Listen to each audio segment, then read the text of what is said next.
the mainstream news media. While Americans rely on it daily for the latest reports on world and domestic events, a recent study conducted by the Cronkite School of Journalism indicates that nearly 67% of Americans don't trust major media for accurate reporting. Ask Americans specifically why they distrust the media, and the answers are generally vague. After all, reports of news media abuses aren't normally found on the front page or the nightly news. Nonetheless, they do exist. Dateline NBC, a primetime news program, airs a story in 1992 entitled Waiting to Explode. The story includes footage demonstrating that a line of trucks produced by General Motors readily explode on impact. To see for ourselves what might happen in a side impact crash, Dateline NBC hired the Institute for Safety Analysis to conduct crash demonstrations. Unlike GM tests, the fuel tanks were filled with real gasoline. Look what happened. At impact, a small hole was punctured in the tank. According to our experts, the pressure of the collision and the crushing of the gas tank forced gasoline to spew from the gas cap. The fuel then erupted into flames when ignited by the impacting car's headlight.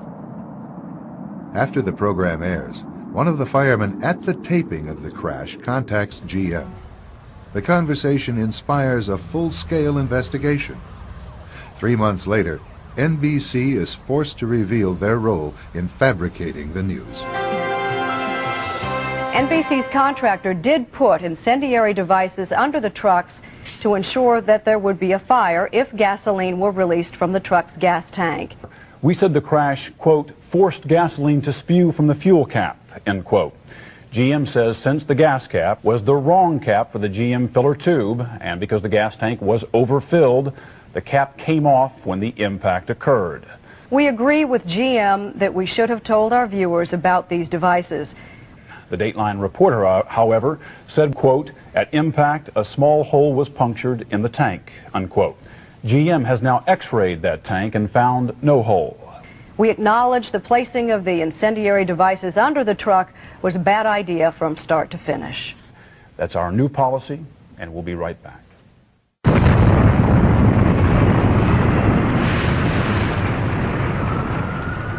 After the 1995 bombing of the Murrah Federal Building, information came to light that contradicted government claims disseminated through the mainstream media. One source was Carol Howe, a government informant.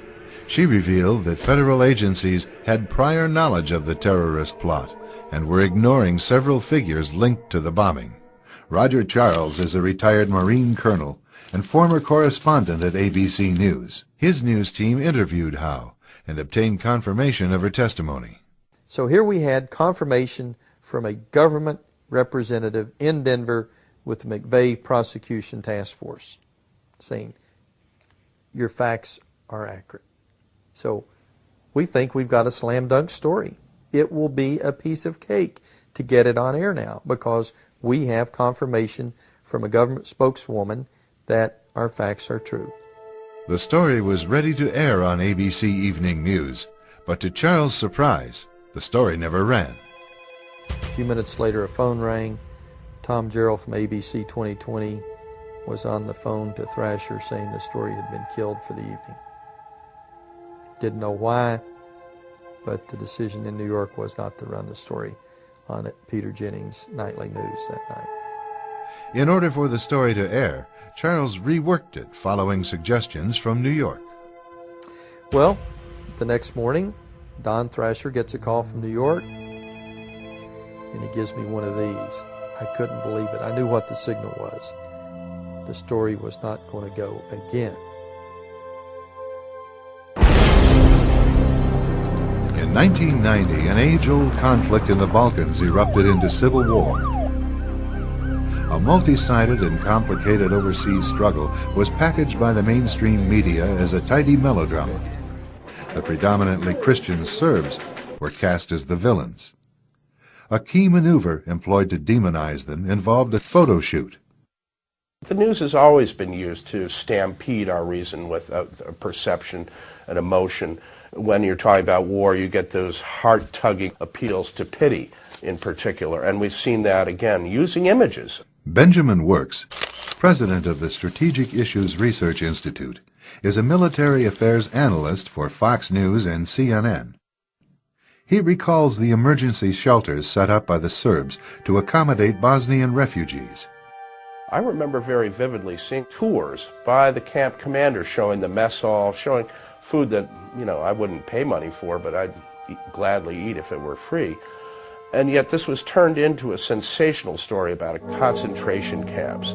And the propaganda twist on that came out of both the electronic media and the newspapers, and very glaring covers on Time magazine and such. Judgment, an independent expose, reveals how a British film crew photographed a Bosnian emergency shelter to look like a Nazi concentration camp. The film crew positioned themselves inside a barbed wire enclosure to shoot out at refugees, who were free to come and go as they pleased.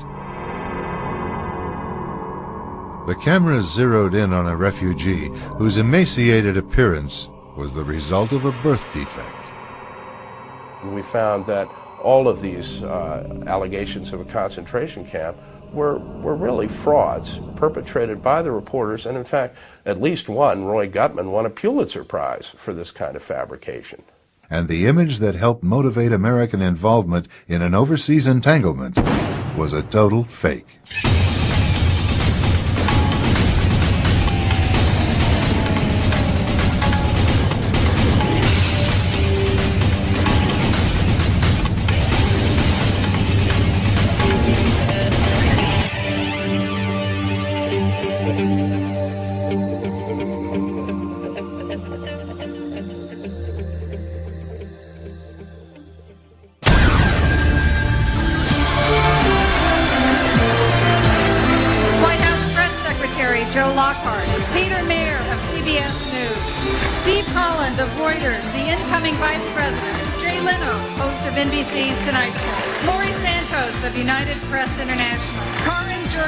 Editor of USA Today. Helen Thomas of UPI, Dean of the White House Press.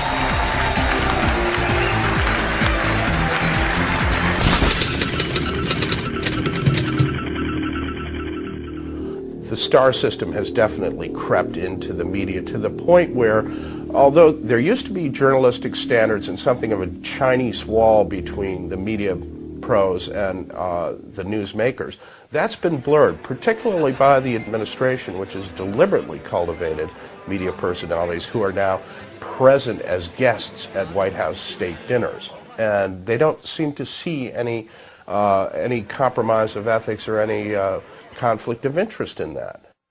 The executives, the editors in print media, the senior producers, executive producers in the visual media, these are the people that have the ideological bias, and what's probably almost as important, the personal friendships.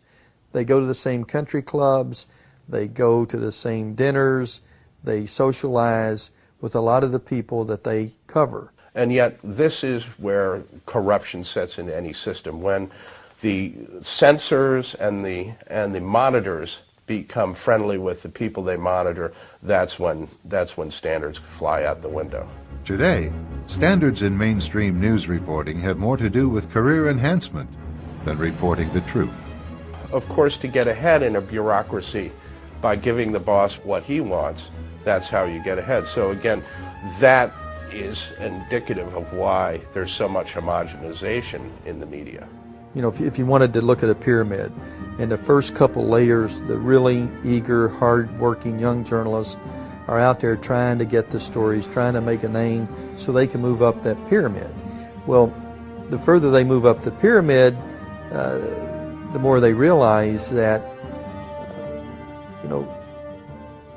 the outlets really aren't interested in major news that rocks the boat. The boat Charles refers to belongs to those at the top of the pyramid, where the interests of the media outlets are quietly defined.